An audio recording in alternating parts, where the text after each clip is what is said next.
Well, happy holidays, JP. Thanks for being on our Leaders Who Care series. Happy holidays, Mark. Glad to be here. Thank you. Yeah, I'm super happy you're here to give your perspective and your experiences and sharing your story. And like we talked about, who knows what the paparazzi is going to look for after this, right? Especially Um, for professors. They're always chasing hey, us. it's like Doctors Without Borders, paparazzis for professors. There you go. End of Yeah, one. yeah. So, listen, best way to start would be if you could introduce yourself, but not like business or what you do. Tell us a little about where you're from, where you are now, your family, what's your favorite color if you want, maybe something you've never told anybody you want to reveal to the world now, stuff All like right. that. I don't think I've ever really talked about my favorite color. It's green. So, right now we got the Christmas tree by coincidence. I think I grew up with a lot of green. I grew up in the Himalayas, and so there was a lot of green there. So I love mountains. Yeah. And my parents were both horticulturalists. And my grandfather got a graduate degree in agriculture in the 1910s. This was like, source of pride for that side of the family back then. He has a degree in agriculture, but I grew up with a family that was generally very positive, but on the margins. So, and in kind of uh, good and bad ways. The good ways being that, I wasn't growing up in Delhi or a Bombay or a Calcutta, one of those major metro towns with India's elite. I was growing up in the hinterlands. And so it gave me a perspective on life that I'm really thankful for now. Yeah. I also grew up, I think, in one of the most beautiful regions in the world. The Himalaya are just beautiful, or Himalayas as we call them sometimes. They're majestic, they're gigantic, they're inspiring. There were times in my life when I thought I grew up in these little towns that nobody had heard of, and I went back to one of them, Dharamshala, which is known for where the Dalai Lama lives. Mm-hmm. And I remember going there in the early 2000s, thinking, "My God, this place is gorgeous." And I thought, I grew up in the boonies. So sometimes you revisit your past with new lenses, and that was it for me. So I grew up in beautiful places with, uh, an aspiring family that I think gave me a positive outlook in life, but also being aware that we weren't the mainstream. We weren't in the middle. We weren't in elite places. I, for example, grew up Hindi speaking. That was my first language. My second language was probably the local dialects that were spoken around there. But if you're in India and you aspire to be anywhere, you speak English. And so I was sent off to what in India were called English medium schools later in my teen years. And that was so that, we could rise through the social ranks. But it was a jarring experience for me because I didn't come from one of those families which sent their kids off to those schools very early on. So those things shaped me, but Yeah. in hindsight, I'm glad they did. Yeah, I think that's fantastic. You kind of got a taste of all the types of way of growing up, and I think like you say, when you look back, sometimes you don't cherish the moments when the moments are happening, but then you Yeah. look back and you realize, oh, that was pretty damn good. It was special. What were you like as a kid? Were you hiking all the time? Were you a big reader? Sports, music? What were you like? What would you do? Hiking would be first, although we didn't call it that. We just called it walking. Walking is good. I was growing up in this little town where there was no transport. So we walked everywhere. So again, later on in my life, I was like, wow, I trekked all the time. In fact, I wanted to be a mountaineer. So when I was growing up, I just, that was one of the things I aspired to be. And I read about, Edmund Hillary and Tenzing Norgay, who climbed Everest. Yeah. And I, in fact, went off after grade 10 to the Himalayan Mountaineering Institute in Wow. Darjeeling, and had the pleasure of, at that time, training with Nawang Gombu, who at that time was the only person who'd climbed Everest twice. And I Wow. saw Tenzing Norgay somewhere in my basement boxes. I've got this treasured picture that I must find with Tenzing Norgay. But these were just inspiring people. So another thing I look back on, how many people I grew up with who gave me an outlook in life, which was about climbing mountains, about going places. Even though I was growing up in a small place, I always had it in me that I would travel the world, I'll see the world. So No, that's that's awesome. We'll talk about influencers a little bit later here, but Yeah, you know, Kobe Bryant, the famous scholar Kobe Bryant, once said, Californian. yeah, but you know, you never you can get wisdom from a lot of different people. You know, I remember Absolutely. Malcolm Gladwell said, you don't need to go to another country to get a good story. Just go to the pharmacy and speak to the cashier. I'll bet you she's got a great story too.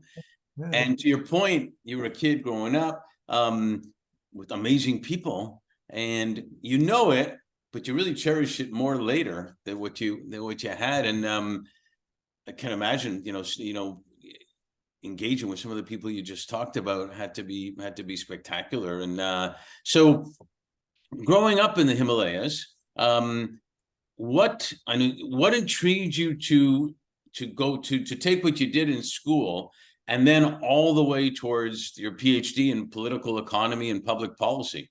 How did that journey happen? Yeah, I would again say serendipitously, accidentally, but there's no linear story there. But I think I first got attracted to history.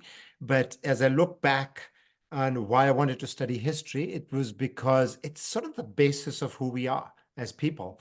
And here are my parents, they're horticulturalists. My father, for example, introduced mushroom farming to India in a big way.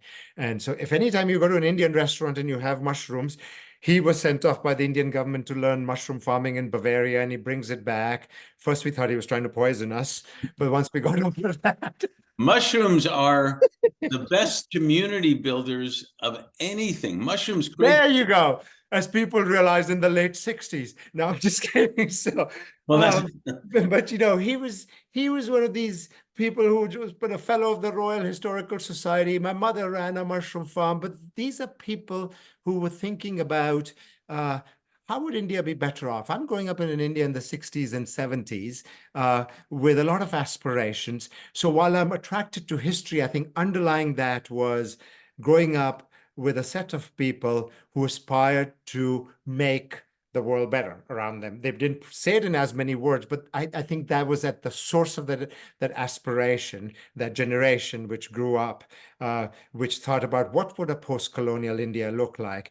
Next door to us, not literally next door, but in our neighborhood, was a historian, uh, Dr. Krishan Khanna. He's a very famous historian in India, and I had the privilege of just, being in that neighborhood and talking with him, and he would introduce me to these stories of India. So he was one of these preeminent historians, and so that's what I wanted to study.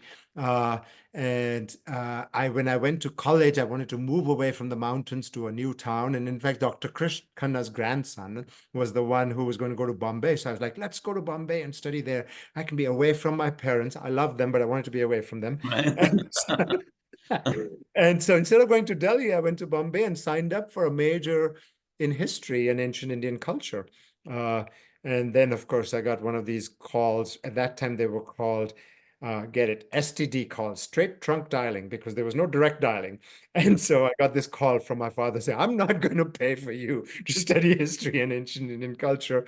And I had good enough grades that I could get into economics. So I kind of studied economics, but the reason I come to political economy is that I was really interested in who are we as people? Why do we do what we do, even in our commercial transactions? Where do our interests come from? Now, when I look back on it, that's what guided my journey. So I switch over to economics and political economy, but I'm very much interested in why does, for example, in Adam Smith's Wealth of Nations says it's not to the benevolence of the butcher or the brewer that we get our meat and wine, but through the regard to their self-interest. But I was very interested in how did the butcher and the brewer come to know their interests, but who they are? Why do they function the way they do in the marketplace?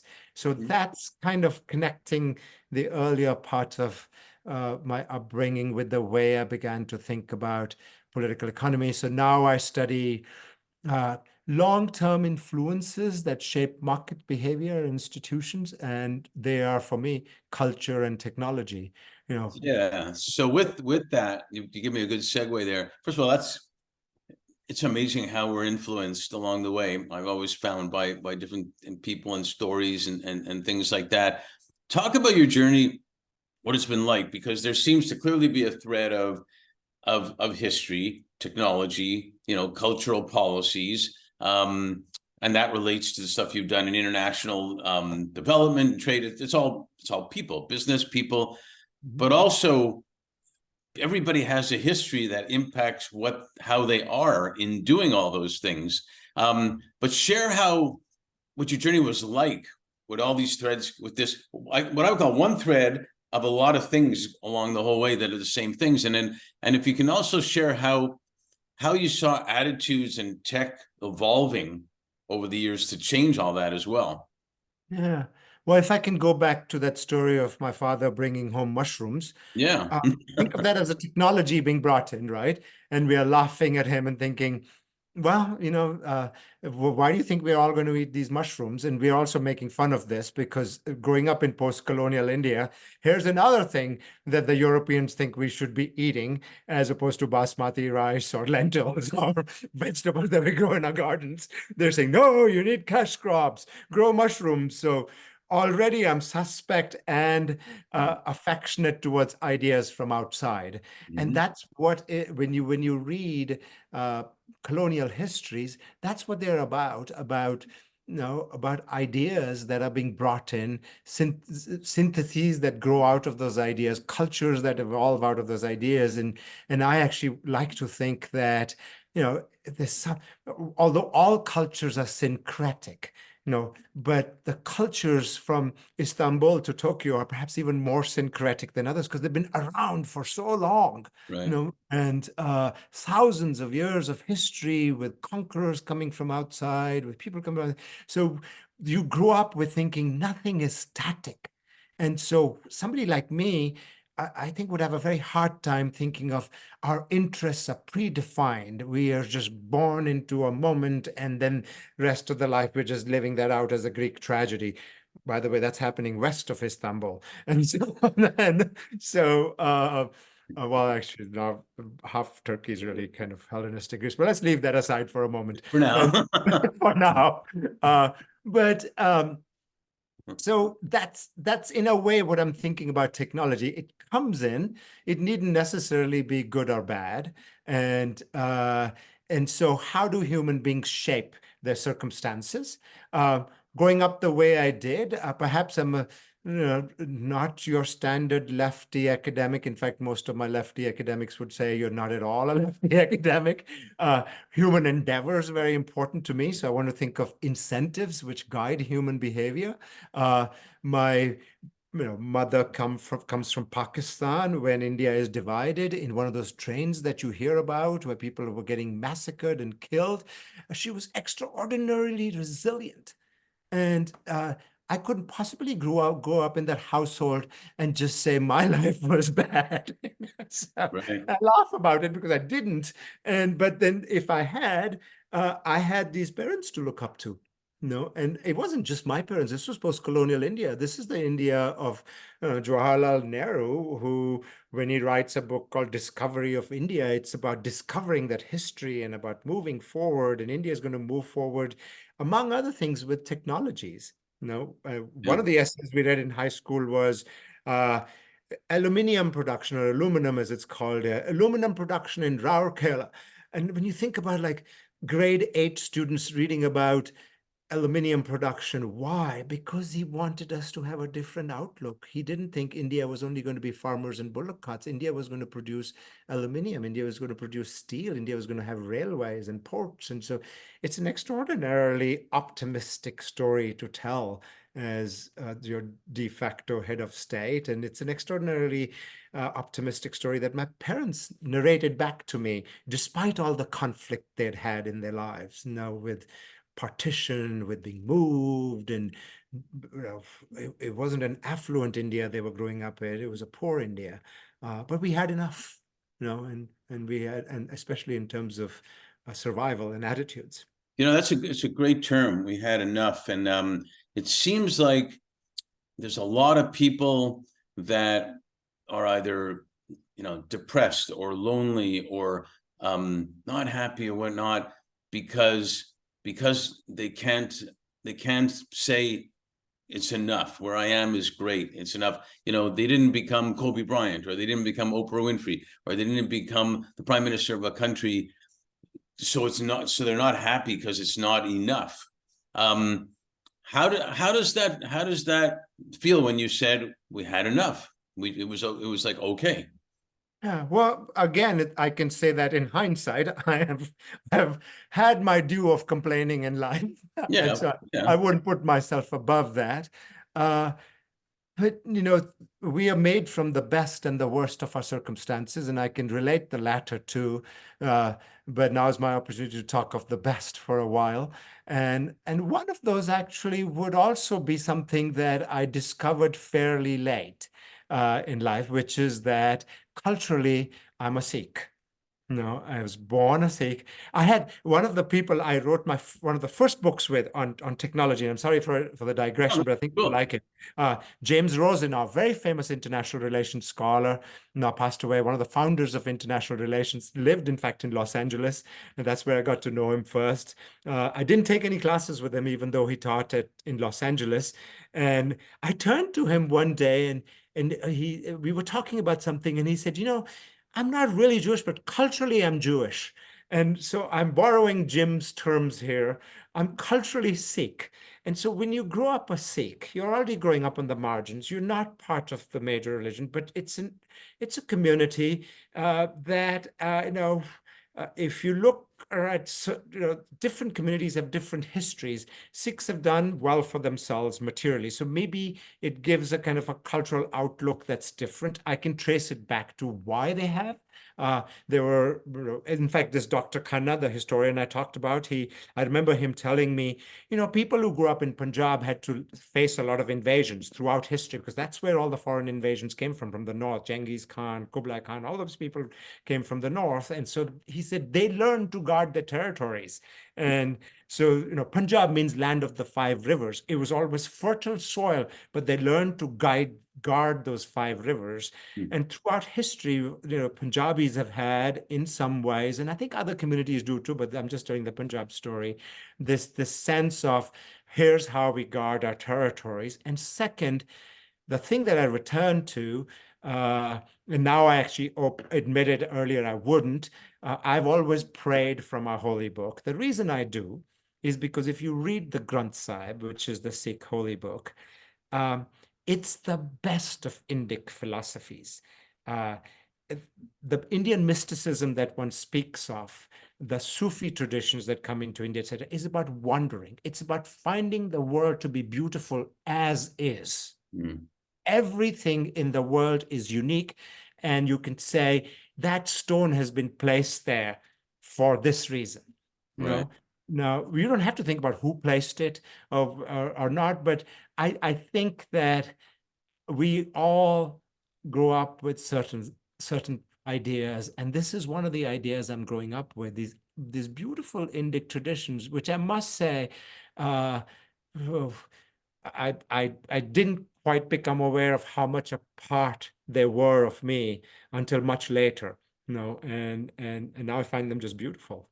Yeah, that's actually fantastic because um, I like to tie in what you just said about embracing the wonders, imagination, creativity, diversity, all that is great stuff.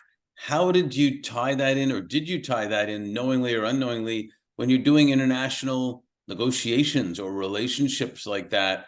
Because we're all human, no matter what high position that other negotiator is in or agenda they may have or whatnot, it still generally comes down to, for the most part, the chemistry, the relationship in that, correct?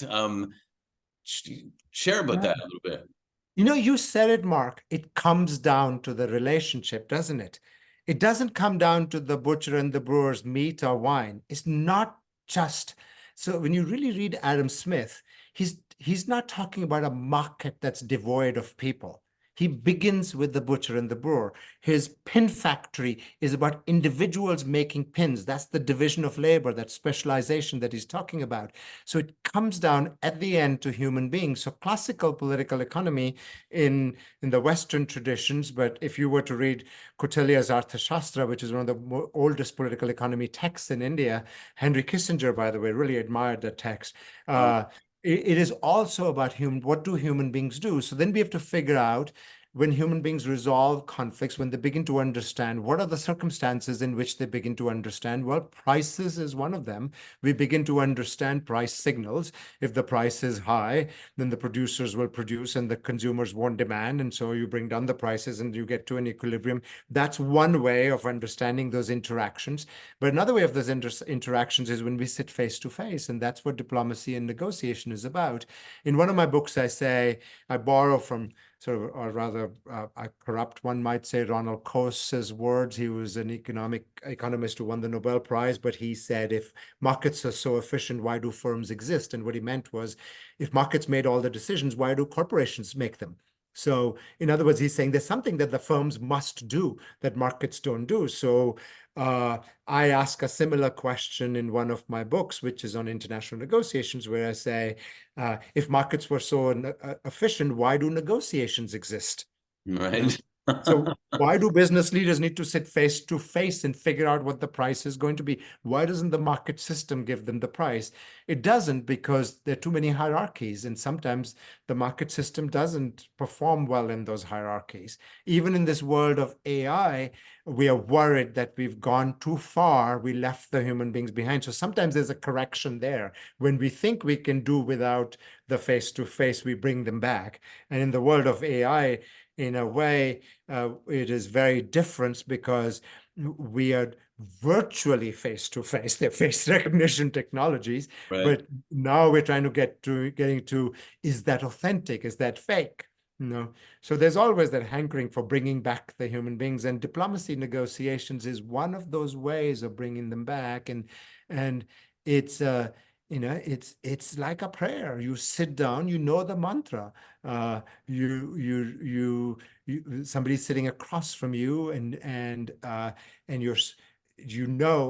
are certain conditions under which you will reach agreement and certain conditions under which you won't. But in that sense, I'm actually very fond of things like diplomacy and negotiations, because they might lead to a better world than war, for instance. Yeah, no, it's a great point, because whoever said that negotiations had to have a winner or loser, whoever said that, I compared a lot of things to sports, that if two teams in a league make a trade, and I always found the media would always say who won the trade and who lost the trade.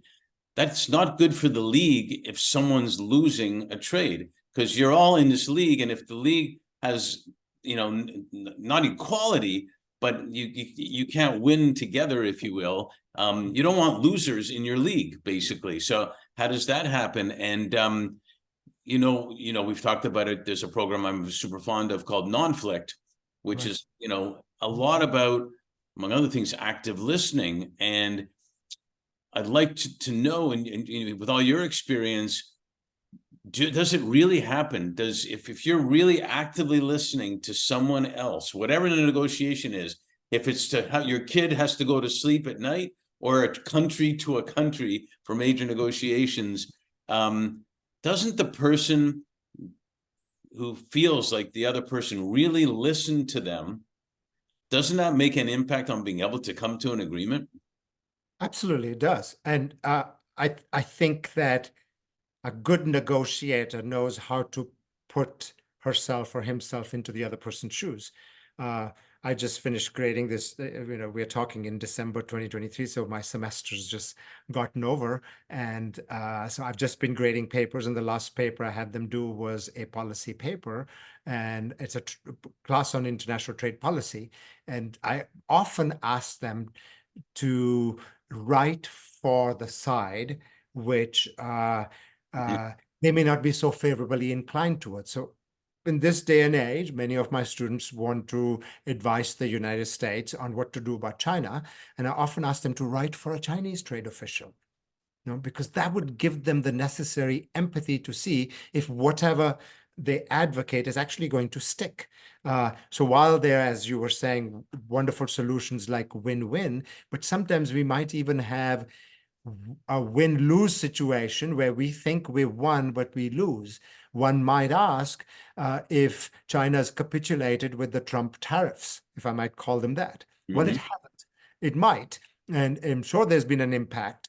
But those $200 billion worth of tariffs, etc., may not have resulted in the things we did, because we would need to calculate what are the Chinese alternatives on the other side.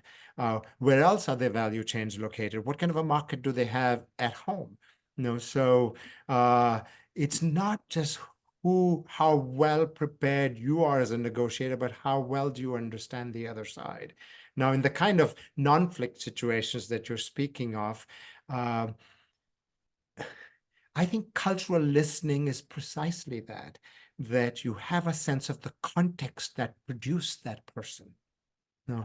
that's why they come to the table. So I study North-South negotiations a lot. And Mark, I would be very honest, oftentimes the global North negotiators were very dismissive of what global South negotiators were saying. So the predecessor of the World Trade Organization was GATT, as we know, General Agreements on Tariffs and Trade. I wrote a book on North-South negotiations, which traced back the kind of paternalism and the racism that imbued international trade negotiations from that era onwards. And one of the things you see over and over again is where many of the global North negotiators sort of the global South negotiators as being misinformed or even idiots who didn't know what they were doing. India sent negotiators who were literally trained by John Maynard Keynes, probably better educated than many of the negotiators from the global North were. And now we live in an era with Indian businesses or African businesses, et cetera, doing so well that perhaps business people understand that politicians haven't caught up to, that when you're sitting across the table, you're talking to astute people who know how to do business. And sometimes I feel like politicians may be the last to understand that, but cultural listening then demands that we know why that negotiator is saying what they are. Cultural non-listening would say, oh, you're an idiot. Why are you here? So Yeah, exactly. And that doesn't rank high in the way of getting things done like long term. You may even think, like you said, you won short term, but not long term, at all. And it's fascinating stuff. And I know there's always going to be, for lack of a better word, evil people or people that don't negotiate on good faith. But I like to go through life thinking that if you really do listen, you really do care what the other side is perspective is and whatnot, that you end up one way or another getting some kind of respect from them and empathy and admiration even from them, that you treated them the right way. Sounds naive maybe, but I actually think it is the way to go. And I guess it gives me a mini segue here where we work with what we call leaders who care. I guess it leads to that part. And leaders who care about and they understand the value of the well-being of their team, their talent, their family, whatever. And I mean financial, physical, and mental well-being. The last one being super important these days. And the mental health thing has been a big problem for a while. It's a bigger problem even after the pandemic, and now with all the terrible stuff going around in the world, it's a major problem. Creating more hate to some ways. How and negatively impacts everything. Talk to me in your experience how well-being affects negotiations, how well-being affects different companies and different cultures, different business leaders in different cultures making different decisions. Because generally employees of companies, if you care about their financial, physical, and mental well-being, they'll perform way better. They'll go home to their families and feel better. The kids and the spouse will feel better, and then the community feels better. It's a whole thing. So I know I'm making a speech here, but share with me a little bit what you can say about how well-being in general affects communities. Well, I'd locate it back to culture, Mark. The story I was telling you about was a set of parents who had a voice, and I would say it was a cultural voice. They helped me, to quote another educator who was deeply influential in my life, although I never met him. He wrote a book called Pedagogy of the Oppressed, Paulo Freire, Brazilian educator. And so for him, you must name the world out of a condition of love. And he was speaking in a way of kind of a Catholic love that he grew up with, where you help a human being find their own voice. No, so in some ways we all say it. The best employees are those who fulfill their potential, not just the companies, because if they fulfill their potential, then they will do it. No, Adam Smith, who I was talking about earlier, when you really get into his philosophy, speaking of the same thing, Adam Smith actually doesn't really talk that much about selfishness or self-interest. He says it's through he's talking about the benevolence of the butcher or the brewer, and that benevolence is rooted in self-love. The butcher and the brewer are not just doing it to earn a buck. They love themselves. This is Scottish Enlightenment, which is saying to be enlightened is to like yourself. You're not going to take your condition just as given. You actually say, I'm born into the world to fulfill my potential. I'm going to find a voice. And so I think that, all of us, I see this with my students, when I help them fulfill their potential, even though sometimes I think, oh my God, they have radically different views from what I have. No, I'll give you an example. A lot of my students are going to finish this semester not really being that favorably inclined towards trade. I am a free trader. But it's okay. I have to let go. I help them find a stronger voice to say, here's how we should conduct trade policy in the world, because I would be better off by helping them find that voice than saying, you better confess to free trade at the end of December. Um, I think, to me, if we just hold markets as our firms as this sanitized entities without human beings fulfilling their potential, we forget something. And so to me, people like whether it's Jawaharlal Nehru or Adam Smith or Paulo Freire, they're actually talking about what do human beings do, and the condition must be one of self-love, a world in which we first care for ourselves, not in a narcissistic way, but in a way in which we have a voice. We feel that we have some potential. So Yeah, there's no doubt. You can't give love if you don't love yourself. That same way. And I really do think loneliness is a big deal now too for people. And if you give people the opportunity to have self-esteem, if you give people the opportunity to, they really believe they're being heard, type of thing. What the impact they can make on other people is significant.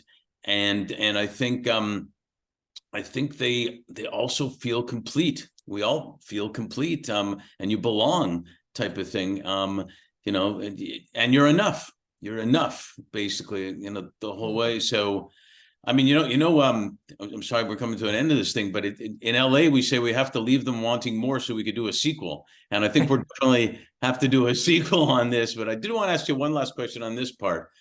2020 was obviously a crazy year, the pandemic and everything. And one client of mine told me in 21, he said 2020 was the year that flew by slowly, and I thought was a great line. And with then 21 and 22 go by fast. 23 is already over. It seems like 2020 was both yesterday and years ago.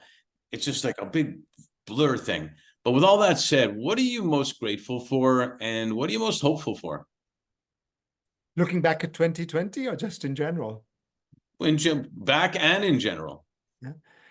Well, probably the privilege of having what you just said, having enough, you know, and you think of people who don't, and this enough could be, as you said, loneliness or food, and so we survived the pandemic in a cabin in the Appalachian Mountains because we had one, and so I think, I hope that at some level it made us more aware of how much as a humanity we also already have, and I guess our life is Janice faced. The flip side of that is that during 2020 or before, we were also aware of all the conflict. I mean, it started with the conflict, right?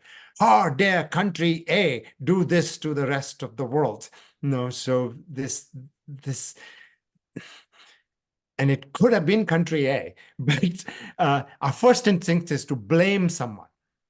No. And if we can blame them, then we can bludgeon them. And then if we can bludgeon them, then are we better off? And that's the question. No, is that the way we should pursue our lives?